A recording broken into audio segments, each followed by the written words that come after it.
My name is Juliet Rowe. I'm 32 years old, and every morning starts the same.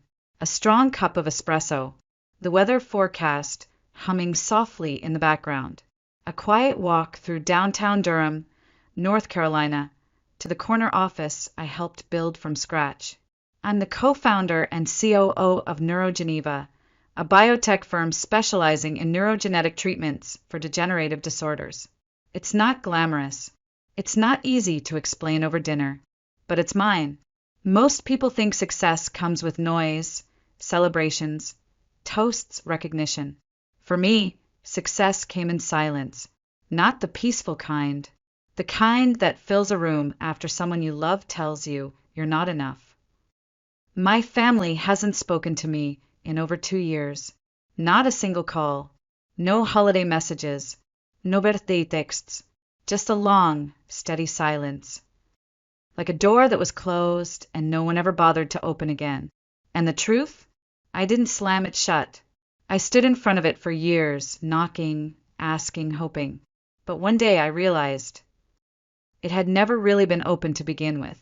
I grew up in the same modest home where my sister Melissa was a golden light and I was the shadow that followed her.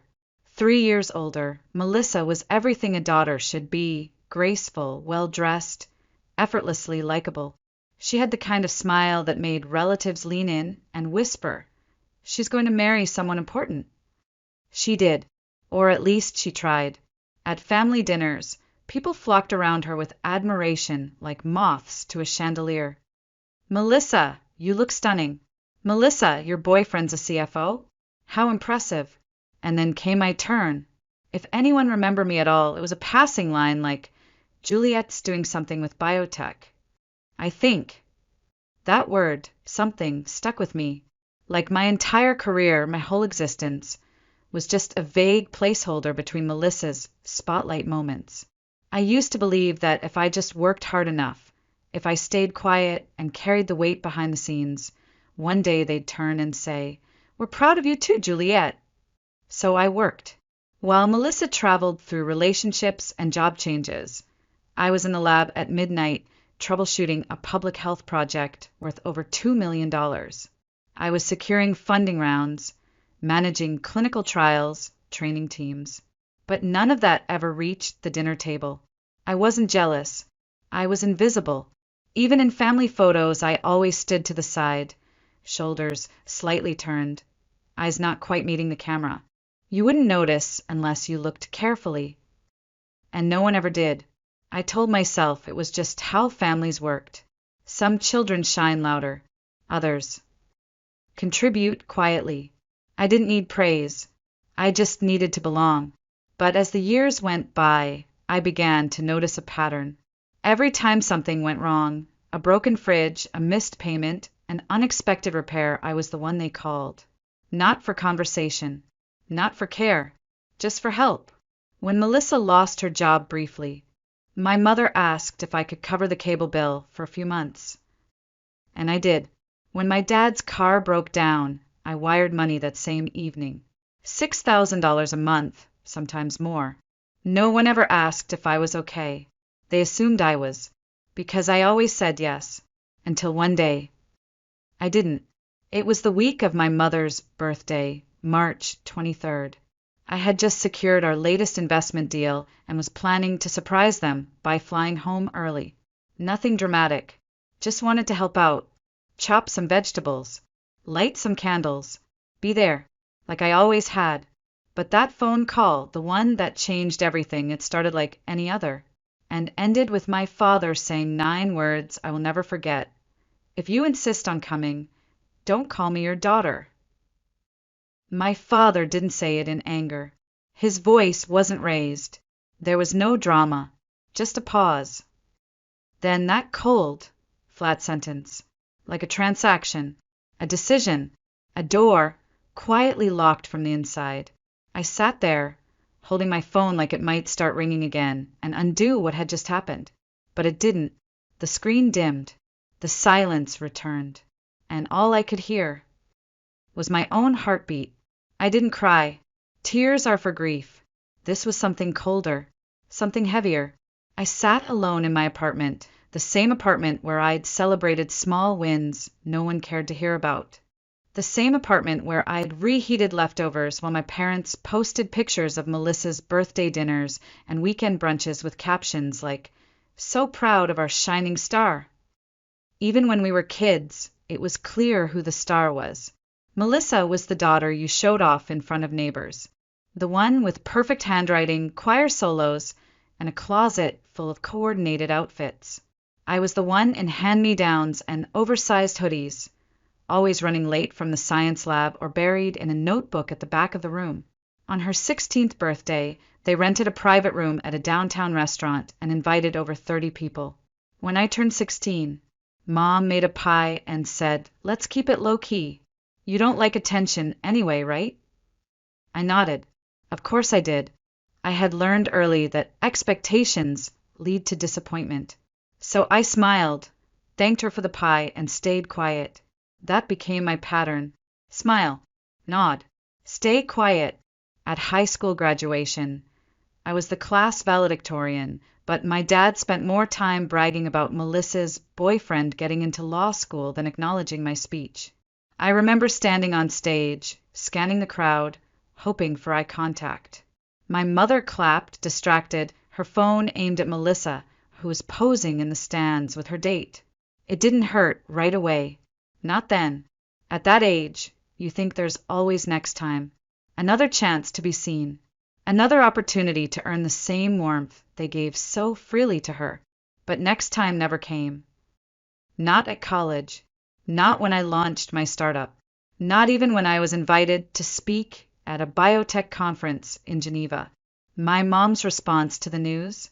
Is it safe to travel so far? Melissa, on the other hand, once posted a blurry selfie at a beach bar, and it got framed in their hallway. It became easier to play along, to keep the conversations surface level. Let them think I was fine. Let them treat me like the reliable one, the one who didn't need praise, didn't need calls, didn't need anything at all. I had become convenient, the daughter who quietly footed the bills when things broke, the one who sent flowers on anniversaries, even when no one remembered her birthday, the one who could be trusted to pick up the slack, but never invited to the celebration. Melissa, meanwhile, floated from one impressive partner to the next. The latest one, Daniel Blake, was apparently the crown jewel, handsome, articulate, head of finance at a rising firm. My parents couldn't stop gushing. "He's so well-spoken, Juliet. You'll understand when you meet him, he's going places." They didn't know I had already met him. But not as my sister's boyfriend, as someone I was about to approve in a corporate transfer, someone who was about to become my direct report. Of course, they didn't know that. Why would they? They never asked what I really did, never asked what NeuroGeneva was. To them, it was just some office thing. That's why the phone call stung more than anything. Not because they asked me not to come, but because they believed my presence would make them look bad. It was late March, just a few days before my mother's birthday. I had just returned from a trip to New York. 3 long meetings in 2 days, all leading to a closed deal with one of the top health investment firms in the country. We secured the capital we'd been chasing for 6 months. I should have been celebrating. Instead, I was looking at flight tickets back home. I hadn't visited in nearly 2 years. Not because I didn't want to, but because there never seemed to be a reason. This year, I wanted to change that. I told myself, maybe this time if I showed up, if I helped out like I always did, maybe things would feel normal again. So I cleared my calendar, rearranged meetings, and picked up the phone. My father answered. His voice was quiet, measured, almost polite. I'm planning to come home early this year. I thought I could help with the birthday prep. Let me know if you need anything. I can pick it up on the way." There was a pause, a long, strange pause, then a throat clear. "Juliet, if possible, don't come home this year." My heart stopped. My brain scrambled for meaning. "I've already cleared my schedule," I said quickly, trying to fill the silence. "I really want to be there." He didn't soften. If anything, his voice got firmer. Melissa is bringing her new boyfriend. He's a CFO, very polished, very successful. The whole family's looking forward to meeting him. And your job, it's hard to explain. It'll just create tension. Comparisons. Comparisons. He said it like it was a bad thing. Like my existence, my presence, might ruin their image. So, you think I'd make things awkward? That I'd embarrass the family? Silence. Then came the blow. If you insist on coming, then don't call me your father. Click. The call ended. No argument. No yelling. Just a finality so sharp it split the air in my apartment. I stood frozen in my kitchen, the warmth from the kettle behind me fading fast. I stared at the phone in my hand like it had betrayed me. Like somehow if I just looked long enough, the call would reverse itself. The words would take themselves back. But they didn't. Instead, those words echoed, cold, deliberate, and unmistakable. Don't call me your father. He didn't raise his voice. He didn't say it in anger. That was the part that hurt the most. It wasn't heat. It was ice. I sank into the chair by the window, clutching the ceramic mug I'd poured 5 minutes ago. The coffee had gone cold, untouched. I didn't move. I just sat there, still, as the early spring light filtered through the sheer curtains. I wasn't angry. I wasn't even surprised. Just hollow. Like something I had quietly protected for years had finally shattered. Like a string I'd kept tying back together had finally snapped. That day, something shifted. Not loudly, not dramatically, just a quiet realization. I wasn't part of the family anymore. That night, I didn't sleep. I didn't cry either. I just sat at my desk, staring at the soft glow of my laptop screen, my hands resting still on the keyboard. The room was quiet, the kind of quiet that doesn't soothe you. It exposes you. The call with my father played over in my head, like a recording I couldn't turn off. Don't come home. Don't call me your daughter. I didn't think about fighting it. I didn't think about explaining myself. For once, I didn't feel the need to prove anything. Instead, I opened my banking app. I didn't hesitate. For the last 2 years, I had been paying nearly every utility bill for my parents. Electricity, water, internet, cable, over $6,000 a month on average. Sometimes more when the fridge broke down or when Melissa's job change meant tight times for the family. I was the silent solution, the unspoken safety net, the backup plan no one thanked. But everyone counted on. I clicked into the transaction history, month after month after month. My name, my money, flowing into a house I wasn't welcome in. A house I hadn't stepped into in over 2 years. A family that hadn't sent me so much as a Christmas card, but they never forgot to send bills. The total glared back at me. $15,720.40. Not a single thank you. Not once. I hovered my cursor over the auto-pay options. My finger didn't even tremble. Cancel electric bill? Yes. Cancel water? Yes. Cancel internet and cable? Yes. With each click, I felt something loosen in my chest. Something that had been tightly wounded for years. I wasn't being cruel. I wasn't trying to punish them. I was just done. Done pretending I was still part of something that never saw me. Done apologizing for not being easy to introduce at dinner. Done supporting people who didn't see me as a daughter, but as a monthly transfer. I didn't send a message. I didn't warn anyone. There were no fireworks. No confrontación. Just silence. The same silence they had given me. And in that moment, for the first time, I realized something deeply, undeniably true. They didn't reject me because I was cold or difficult or different. They rejected me because I stopped playing the role they wrote for me.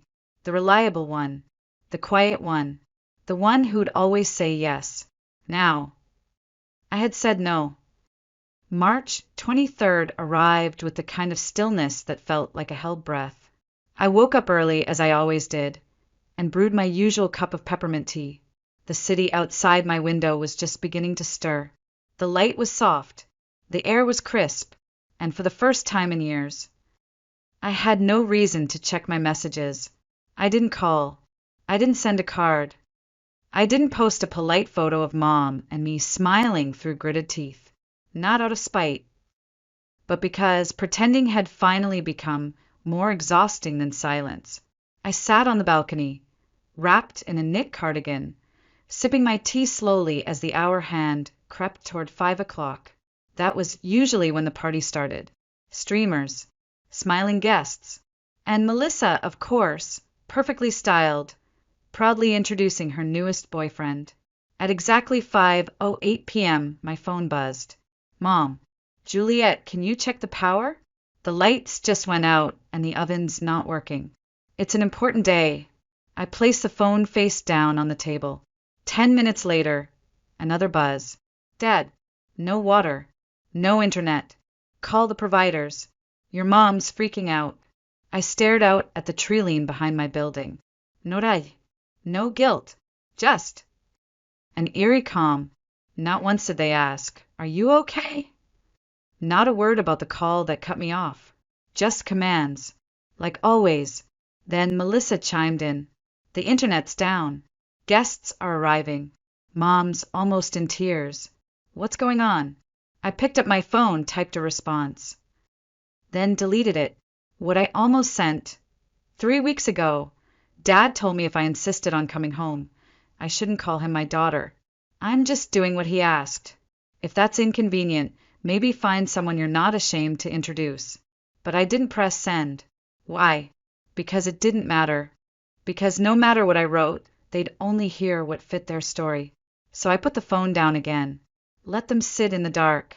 Let the oven stay cold. Let the Wi-Fi remain dead. Let the image crack just enough to show the truth beneath it. At 7 p.m., a voicemail arrived. Melissa's voice was tight, bordering on panic. Mom's been crying since last night. Do you even care? This was supposed to be the big day. Daniel met everyone today, and everything went wrong. You're so selfish. Selfish. That word used to crush me. Now it just slid off.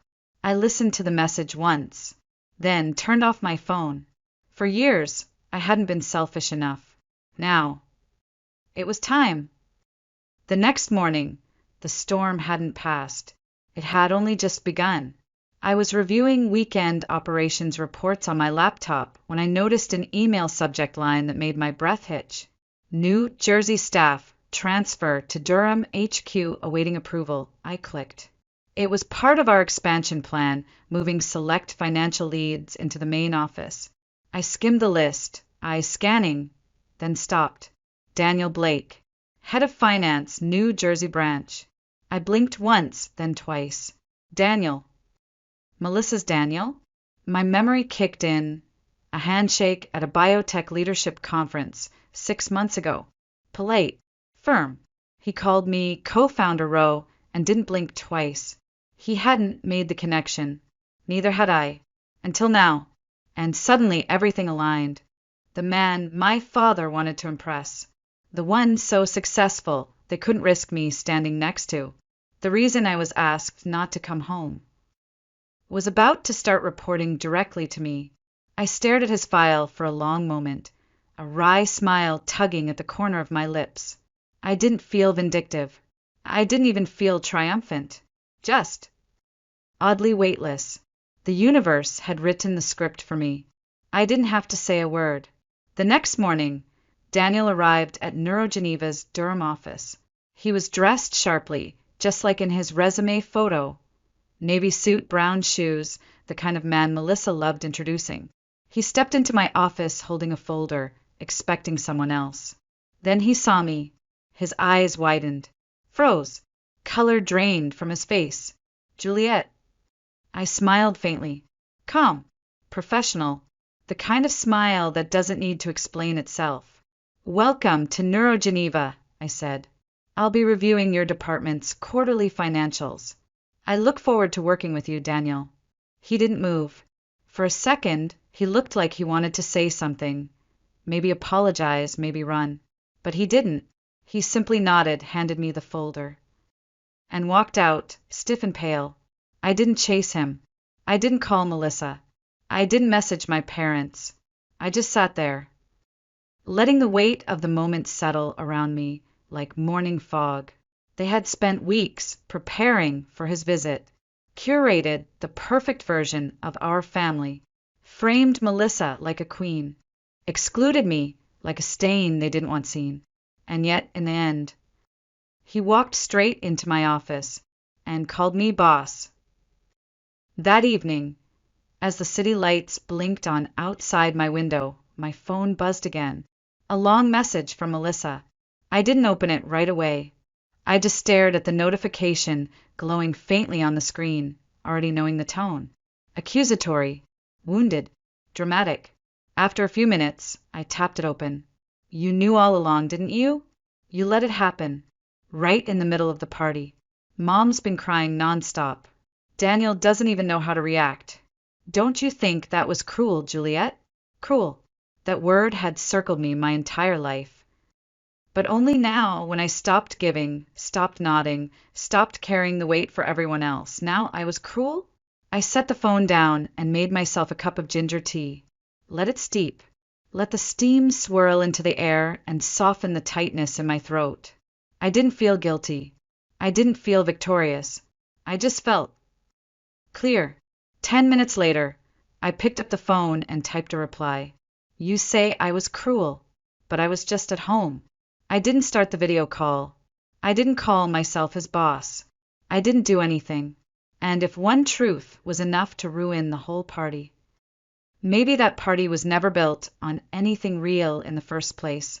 I hit send. No emojis. No punctuation flourish. Just a plain, stripped-down message, like the clarity I had waited years to claim. Half an hour later, another buzz. This time, my mother. Her message was short. I never expected you to choose this way to get back at the family. I exhaled. Slow and long. Get back? Is that what they thought this was? Retribution? They truly didn't see it. Even now, even after everything. They still believed this was about revenge, about bitterness, about some cold-hearted punishment. But it wasn't. I wasn't trying to hurt them. I was simply done trying to be enough. The next morning came quietly. I returned to my desk like any other Monday, reviewed investor updates, skimmed through operational reports, answered a few team messages. It was just another work day, except it wasn't, because at 9:14 a.m. a new email arrived. From Daniel Blake's subject, apology, and goodbye. I hesitated before opening it, then clicked. Juliet, I don't know where to start. After what happened yesterday, I couldn't sleep. I've been thinking. Maybe it shouldn't have happened like that, in front of everyone, but still I feel something shifted, something necessary, especially about you. I'm not ashamed that you're Melissa's sister. I'm ashamed that I didn't see her clearly sooner. I can't stay in a relationship where basic respect doesn't exist. As of today, I'm ending things with her, and I wanted to thank you, not just for your silence, but for the way you lead, quiet, strong, and fair. Daniel, I read the message twice, not because I didn't understand it, but because something inside me needed to feel it again. Not the apology, not the breakup, the recognition. He didn't pity me. He didn't over-explain. He saw me. I typed a reply slowly. Daniel, you don't need to apologize. Everyone is responsible for how they choose to see others. And don't worry, I never bring family into work. But I hope now you understand. Sometimes silence is the greatest strength. I clicked send, closed my email, sat back. There was no satisfaction in knowing Melissa had been left. No joy in her tears. I didn't need her to suffer. I just needed the illusion to end. And for once, it wasn't me who had to say it. It was a quiet Sunday afternoon when the doorbell rang. I wasn't expecting anyone. For a brief second, I thought maybe it was a neighbor or a delivery mix-up. but something nudged me to glance through the peephole. And there they were, my parents, standing stiffly on the porch. My mother holding a small tote bag in both hands, her eyes tired and red. My father standing behind her, arms crossed, posture tense, face unreadable. I froze, not from fear, not from hope, just disbelief. I opened the door slowly, said nothing. "Hi, honey," my mother whispered first, her voice strained like someone coming off a long flight. "Can we come in? Just to talk." "For a bit." I stepped aside. No hugs, no warm smiles, just the low creak of the hallway floor as they entered a home they'd never bothered to visit before. I poured water into 2 glasses, placed them on the coffee table, then sat across from them. The silence was heavy. They looked around at the clean, uncluttered space, the small plant near the window, the books lined up along the shelf. It was a life they had never asked about, a space they had never stepped into. Until now. My dad spoke first. "About your mom's birthday," he paused, eyes avoiding mine. "I said some things I shouldn't have." I waited. No apology. No, I was wrong. Just a vague statement tossed out like a rope, hoping I'd pull it into forgiveness. Then he continued, slower this time. "Claire's been a mess since the breakup. Your mom's been crying every night. We thought maybe we could sit down and talk, like a family." Still, I said nothing, just nodded slightly, waiting, because I knew where this was going. And sure enough, my mother leaned forward, unzipping the tote bag and pulling out a single sheet of paper. "Well," she began, "we've been thinking. You're stable now. Your job is great. If possible, we're hoping you could help us with a monthly contribution. Nothing much. Just enough to cover living costs, insurance, and some retirement savings." She slid the paper forward. $2,000 per month. My father jumped in, eager to defend it. "It's not a lot. Not for someone in your position. We're not asking for much. You know, we're family." I leaned back, stared down at the numbers like they were written in another language. Then I looked up, calm, steady. "What about Melissa?" My mom's face twitched. "She's not doing well. After the breakup. Her work's a mess. We can't pressure her right now." I let out a soft laugh. Not bitter. Just tired. Melissa can't be pressured. And I've always been the one who could. "I aitastories. If Melissa agrees to contribute her part, $1,000 a month, and we sign a clear contract stating that when you both pass, all assets, including the house, will belong to me, then I'll consider it." The silence, after that, was deafening. My father's brow furrowed. His cheeks flushed red. "Are you seriously giving your own parents conditions?" I didn't blink. Not conditions. Principles. "I've already spent nearly $16,000 on this family in the past 2 years, without so much as a thank you. If you want me to keep contributing, then it needs to be documented. Clear. Fair." My mother looked at him, voice faltering. "Maybe we should just talk it over first." But my father shot up from his seat, palms slamming the wooden table so hard the glasses rattled. "We raised you for over 20 years, and now you're putting a price tag on that.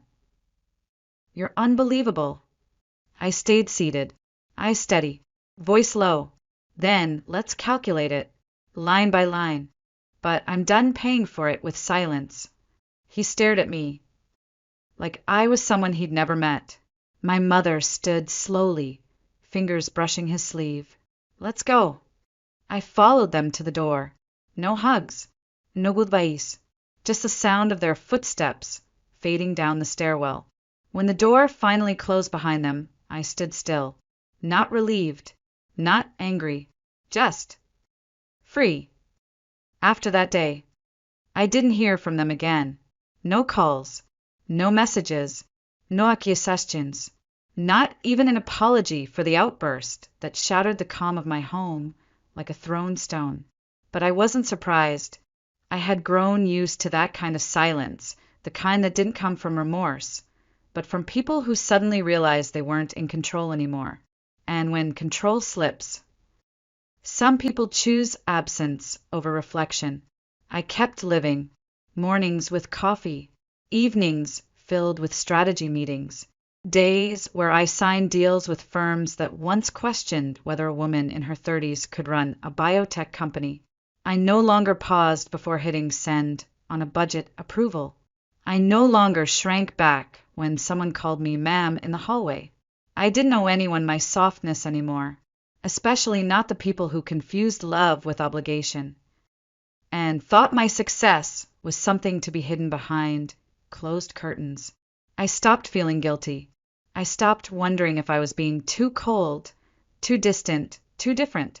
I stopped answering questions with half-truths just to keep the peace. Because peace, real peace, doesn't come from being accepted by people who only see your worth when you're useful.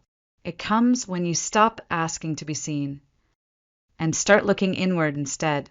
I changed little things first. Removed the family photo from my phone's lock screen. Unfollowed Melissa on social media. Didn't set reminders for birthdays or holidays. Didn't send flowers. Didn't wait for theirs. I began to put the period at the end of my sentences instead of waiting for them to begin theirs. And slowly the guilt unraveled, one knot at a time. One evening, after another long day at the office, I stopped by a quiet cafe I used to visit during the early startup years. The kind of place where I once sat alone with my laptop, trying to build something real while the world outside buzzed with small talk and wedding plans and family brunches I was never invited to. I took the same seat by the window, ordered the same hot latte, and noticed something I hadn't seen before, a small wooden sign carved into the wall near the register. Home is not always a place. Sometimes it's a choice. I stared at those words for a long time, let them settle into me, like warmth after a cold winter walk. Because that was it, wasn't it? That's what they never understood. I wasn't trying to leave the family. I was trying to find one, even if it meant building it for myself. There was a time I believed that if I just stayed quiet, stayed helpful, stayed small, one day I would be loved in return. But the truth is, if you let people get used to disrespecting you, they'll start to see your sacrifices as obligations and your silence as agreement. They'll rewrite the story until you look like the one who walked away, when in reality, you were the only one still standing there, holding the door open. I didn't choose to be cold. I chose to stop begging. I didn't choose to cut them off. I chose to stop bleeding. I didn't seek revenge. I chose dignity, because love without respect is just emotional debt, and family without accountability is just a performance. So if someone were to ask me today, do you regret not helping your parents when they needed you? My answer would be simple. I regret that it took me so long to realize. I deserved more than that, because real family is where you're seen as a whole person, not a wallet, not a shadow, not a backup plan, just you, fully, honestly, enough. And if my story made you pause, if it made something ache quietly in your chest, like a memory you've tried to silence, then I have a question for you. Do you think I was too harsh? Or did I finally learn how to love myself at the right time? Share your thoughts in the comments below, because sometimes your truth might be the light someone else needs when they're standing at the door, unsure if they should finally walk away. And if you've ever felt alone in your own family, believe me, you're not.